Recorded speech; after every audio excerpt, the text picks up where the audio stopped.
Assalamu alaikum wa rahmatullahi wa barakatuhu. My dear children, how are you? Let's make the dua, which is going to make it easy for me to tell you things, and it is going to make it easy for you to understand. رب اشرح لي صدري ويسر لي أمري واحلل عقدة من لساني يفقه قولي ربنا زدنا علما آمين. I have a question for you. Just imagine that if a guest is about to come to your house, which is your favorite guest, it might be your grandma, your chacha, your puppo, your khala, anyone. Just imagine. And that guest is your favorite and is going to bring a lot of gifts for you. And you love that guest's company. You love to sit with that guest and have fun. I am just asking you, what are you going to do? I am sure that you're going to plan. You're going to say, okay, I'm just going to leave all the extra things that I'm doing and I'm just going to focus and stay with the guest and enjoy my gifts, right? And when that guest is about to go back, you are going to be sad.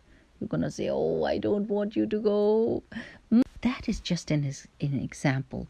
And I'm just going to tell you about a guest who is about to come and is going to bring a lot of gifts for all of us, no matter if they are children or adults or anyone.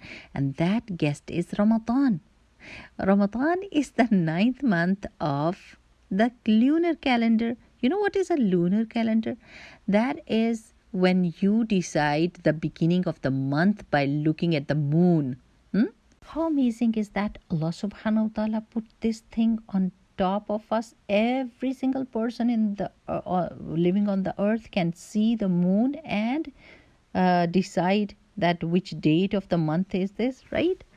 That is so amazing. Okay, about Ramadan. Ramadan is the only month which is being mentioned in Quran with its name because it is so special. You know what is the speciality of Ramadan? Quran was being revealed in this month. Prophet ﷺ got the first revelation, the first message from Allah subhanahu wa ta'ala in this month. And do you know what was that message? Iqra, read. Okay, this is the month in which you see a lot of activity even before it comes. Your mothers are preparing samosas and things and putting them in the freezer and getting ready so that they don't waste their time in Ramadan and they can do more worship of Allah subhanahu wa ta'ala. They can read more Quran, more tasbihat, they can fast and they can attend the explanation of Quran, the Dore Quran. So you see the excitement before Ramadan comes, right? And in Ramadan, you should know that there are a lot of blessings. This is the month in which we especially bring ourselves closer to Quran. Because all the year, what happens? We say, okay, we are going to read this surah and we keep on postponing or we read very little Quran. But in this month, we read it more than the normal routine. And we try to understand it, what Allah subhanahu wa ta'ala has said to us. And we create a strong bond with Allah subhanahu wa ta'ala. We make a lot of du'as because in this month there is a promise that Prophet sallallahu alaihi wasallam told us that man sama ramadanan imanan wa ihtisaban ghufira lahu ma taqaddama min dhanbihi, that whoever is going to fast in the month of Ramadan seeking the reward from Allah subhanahu wa ta'ala, Allah subhanahu wa ta'ala is going to forgive all his previous sins. This is the month of the sale. Let's say when it is sale time, what happens? That you get a lot of things for very, very easily. With very little price, you can get a lot of things. The same way in Ramadan, you can get a lot of rewards, a lot of gifts from Allah subhanahu wa ta'ala by doing very little things, right? And this is the month of improving ourselves. We consciously stay conscious and we don't lie, we don't cheat, we don't hurt, we don't backbite, we don't do anything which is disliked by Allah subhanahu wa ta'ala. and the people as well. So we consciously do that effort, and we fast, and we make sure that we are praying our 5 daily prayers. We make sure that we are doing extra ibadah, and then we make a lot of du'as, and our du'as get accepted. I'm just going to tell you a story about a surgeon who was traveling from one place to another, and he had to go to a seminar. But guess what happened? The flight got cancelled and he had to leave. So he took the car and he was about to go to that place, and suddenly what happened, there was thunder and there was lightning. So that driver said that I can't move any further, we need to stop and we need to take shelter because the lightning is so fierce. So the surgeon got wet and he went to a small house and he knocked at the door because they were all wet, and there was an old lady who opened the door, and she said, come in. And they went inside and they saw that there was a Jai Namaz, the Musalla, and there was a little kid lying down. And he was so curious. He said, what happened to this kid? Is he okay? And she said, no, he's really sick. And I am making dua that Allah subhanahu wa ta'ala is going to help us, because there is only one surgeon who can operate on him, and that surgeon is, and she took the name of the same surgeon who was sitting in the room. And he said, excuse me, by the way, I am that surgeon.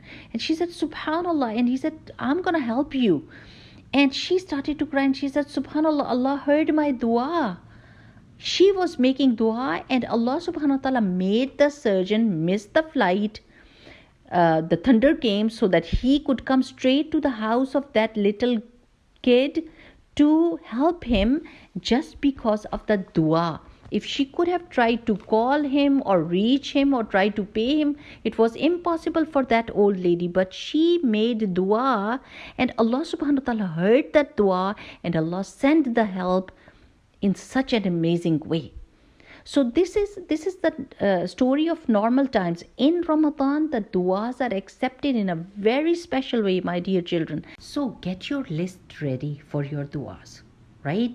And ask Allah subhanahu wa ta'ala whatever you want in this dunya and in the hereafter. And make sure that you are going to read Quran daily, your 5 daily prayers. Then your duas, make lots of duas, and we are going to make sure that we are going to leave all the bad habits that are disliked by Allah subhanahu wa ta'ala, and if they bother the people, like lying and cheating and hurting and backbiting and fighting with siblings. You know what, when there are siblings it happens, but in this month we are not going to fight, okay? And we are going to focus on good deeds. And we are going to learn about Quran as well, that what is the message that Allah has sent in this Quran. We want to understand.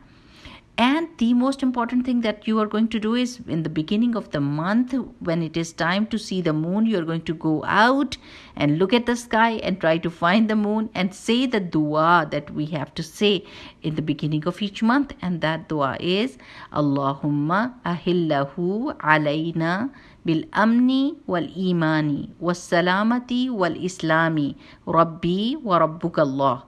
That means that Allah subhanahu wa ta'ala bring this moon to us, like the start of the month is going to be with aman, with peace and iman, and with protection and Islam. And oh moon, your Rabb and my Rabb is the same, Allah subhanahu wa ta'ala. Such a beautiful dua. Okay, my dear children, till the next time, assalamu alaikum wa rahmatullahi wa barakatuhu. Subhanakallahumma wa bihamdika nashhadu an la ilaha illa anta nastaghfiruka wa natubu ilayk.